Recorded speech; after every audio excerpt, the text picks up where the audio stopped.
All right, welcome back to WMAC Now with your host, Chuck Stevenson, coming at you with a news announcement out of Invicta Fighting Championships. So Invicta FC is back. Invicta 48, Tennant versus Reuben goes down on Wednesday, July 20th.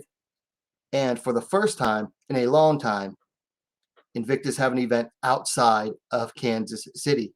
That's right. This one goes down at the Real Works Denver in Denver, Colorado, as I said, Wednesday, July 20th. So if you're on somewhere in the western half, excuse me, in the western half of the U.S., and you're like, I'd like to go to Invicta, but Kansas just too far.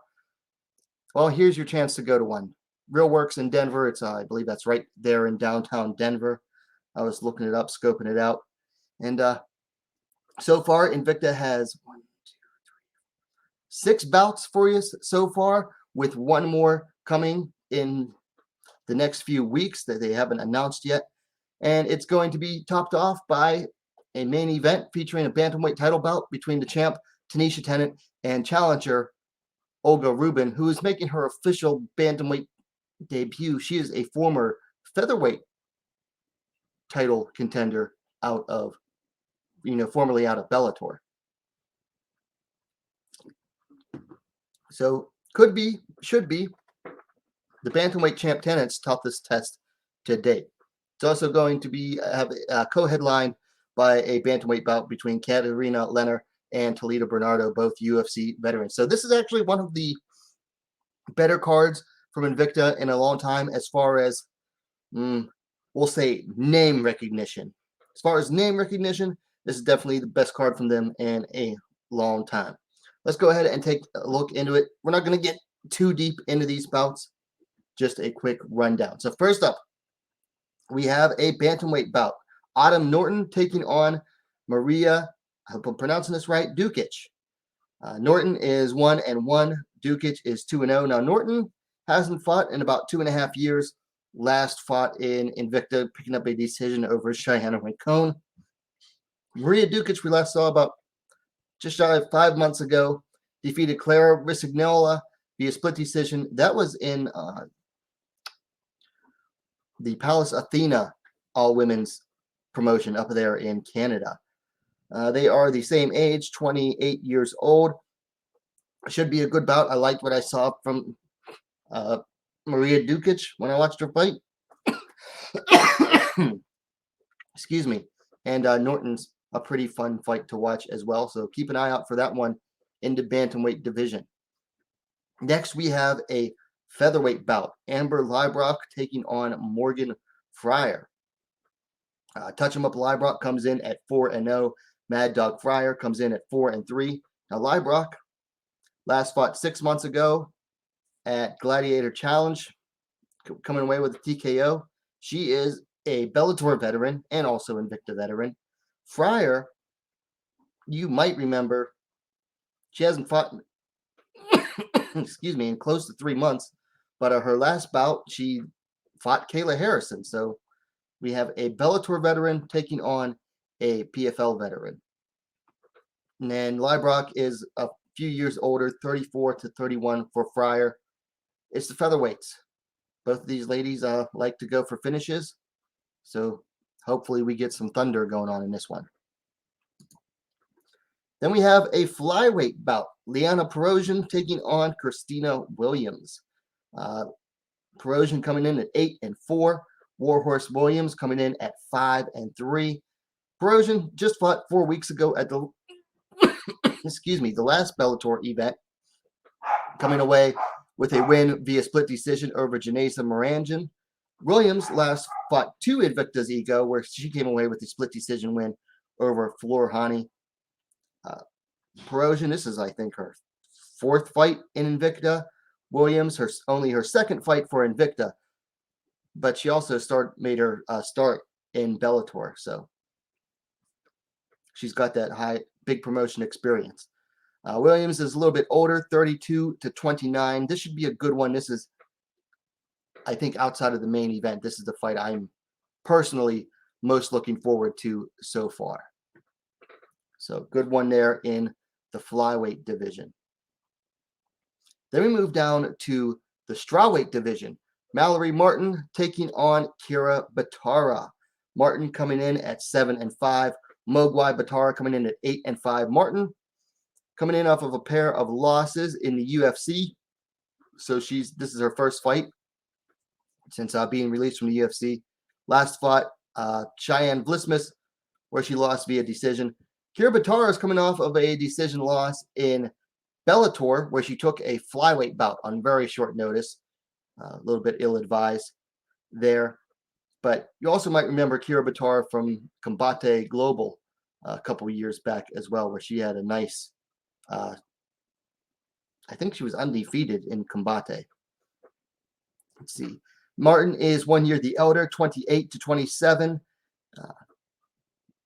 Height is going to be a big factor here. 5 feet 4 inches, 163 centimeters for Martin to only 4 feet 11 inches, 150 centimeters for Battara. This should be a fun one, and we've got a UFC and Invicta veteran taking on someone who's making her Invicta debut, but Battara's fought everywhere. Combate, Bellator, Ryzen. I mean, she's fought all over. RFA, back before it became LFA. She's fought everywhere. So this is a pair of battle-tested veterans here in the strawweight division. Then we go to the co-main event in the bantamweight division. A pair of UFC veterans here. Katarina Lenner taking on Talita Bernardo. Lenner coming in at 7-3. And Bernardo coming in at 7-4. Now, Lenner riding a 3-fight losing streak coming into this bout here. She last fought a year and 8 months ago, dropping a decision to Sinead Kavanagh over in Bellator. Bernardo coming in off of a win in Octagon 10 months ago over Lucia Pudilova. Before that, had a loss in her last bout in the UFC. That was 3 years ago when she got knocked out by Viviane Araujo. Bernardo's a few years elder, 35-32. So, like I said, pair of technically UFC veterans. Now, Lenner, she was on the Ultimate Fighter season that featured the featherweights. She didn't actually make it to the UFC, so I guess she's not technically a UFC veteran. But she has fought in Invicta multiple times before, and then most recently fought in Bellator. Bernardo was a veteran of the UFC, however, in the bantamweight division. Picked up a win over Sarah Morris, but dropped some fights to, Irene Aldana and Viviane Araujo. But that Lucia Pudilova win, she snapped Pudilova's winning streak. Pudilova had like 3 straight wins going into that bout, and she spoiled that party there. So this is another good fight of, well-tested veterans there at bantamweight, and Lord knows bantamweight needs some good fights going on there. And then finally, we have the main event for the Bantamweight Championship. The champ, Taneisha Tennant, taking on Olga Rubin. Triple threat Tennant coming in at 4-1. Big Bad Reuben coming in at 7-2. Now, Tennant's coming in off of a win over Lisa Verzosa for the vacant championship 9 months ago. So this will be her first official defense. Rubin is coming in off of a split decision win over Priscilla de Souza 7 months ago at Octagon over in the Czech Republic.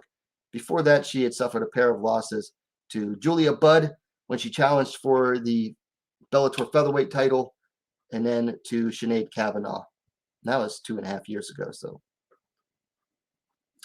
let's see. Tennant actually 1 year older than Budd, 33-32. And this is what's going to be interesting here, because usually Tennant's one of the taller, longer fighters, and but Bud actually has the height advantage, or excuse me, Reuben has the height advantage here. 5 feet 9 inches, 174 centimeters to 5'7", 170 centimeters for Tennant, but then the reach is reversed. 72 inches, 183 centimeters to 69 inches, 175 centimeters for Reuben. So this is going to be an interesting fight, because a lot of times, Tennant's definitely still the longer fighter here, but usually she's the taller fighter as well. And that won't, excuse me, that won't be the case here. And I think that's going to make it a little bit more interesting. Definitely Tennant's biggest test to date. We'll have to see if she comes through. And I'll tell you what, there is a very vocal community, small but very vocal community of Tennant fans that are always complaining about Tennant not getting signed to the UFC. Well, you know what? This is going to be her opportunity. She needs to put the stamp on this bout. She needs to not only win, she needs to go out there and look for a finish. And I'm not saying she absolutely has to finish, but I'm saying you got to go out there and actually make it look like you're trying to finish the fight. Then you can actually start arguing that, yes, the UFC should definitely be signing her. Because that's Tennant's biggest problem, is that not only does she not get finishes, she doesn't even look for them, doesn't even try. That's what's holding her back. If anyone wants to know why the UFC probably hasn't signed her yet, besides being only 4-1, it's the fact that she's a decision machine. Okay? People love to complain about Katlyn Chookagian being a decision machine. Well, if you don't like her being a decision machine, then don't act surprised when her decision machine teammate doesn't get signed. And I'm not trying to disparage Tennant here. Okay? She is a very good fighter.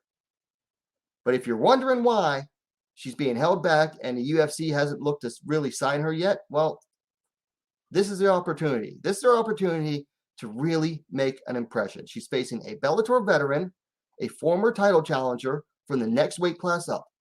And if she can go out there and not just style on her way to a decision, I mean, really make an impression in this fight. Look for the finish. Go for the finish. Even if you can't get it, at least go for it. Then, her little fan base can start making arguments about, oh, the UFC is blackballing her. UFC is ignoring her. She goes out there, really looks to make an impression in this fight, then those people have an argument. But she's got to make an impression in this fight. And personally, I hope she does. Anyway, there you have it. Invicta FC 48, just my quick initial thoughts on this fight card. Let me know your thoughts on it in the comments down below. There will be another fight announcement coming in the next few weeks, so keep an eye out for that one. In the meantime, like I said, let me know your thoughts in the comments down below. If you like the video, don't forget to hit that like button. And while you're at it, go ahead and subscribe to WMMA Now, the best, most complete women's mixed martial arts dedicated platform on YouTube. Thanks for watching. We'll see you next time.